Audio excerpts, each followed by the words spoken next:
These are the user settings. If you don't know how to get here, please see the first video in the series to open the app and log on to the remote settings and access this page. Let's take a look at some manual mode. If I go into the work mode drop down here and then click on what is the normal mode of self-use, I'm going to select manual mode from the options and click OK. And when I click save for the manual mode, you can see that another option appears called manual mode. Okay, now there are three options in manual mode.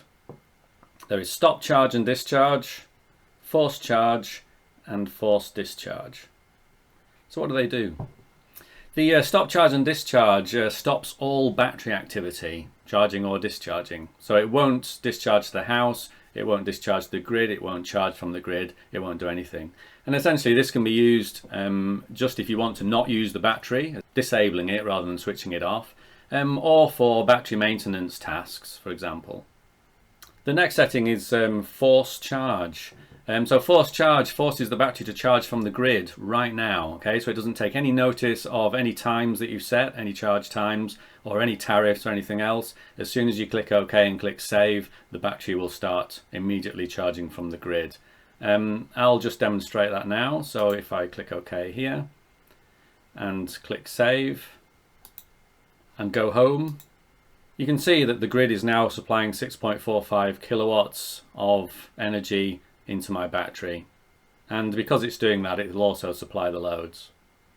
The last option, force discharge, does exactly the same in the opposite direction, so it's going to discharge your battery to the grid. I'll just demonstrate that now. If I pick OK and then click save, straight away if I go back to the home page, okay, you can see now that the battery is exporting 6.414 kilowatts to the grid. So what is this used for? Well, for example, if you wanted to do battery maintenance, you could set to stop charge and discharge, or if you just didn't want to use the batteries for a certain period of time. You could use the charge option to charge in a very cheap energy slot, for example, from your energy supplier, and you could use the discharge option to discharge in an expensive export slot so that you can grid trade and make money out of that. There isn't any way of scheduling this, there aren't any times to set, it is a manual process, hence it's called manual mode.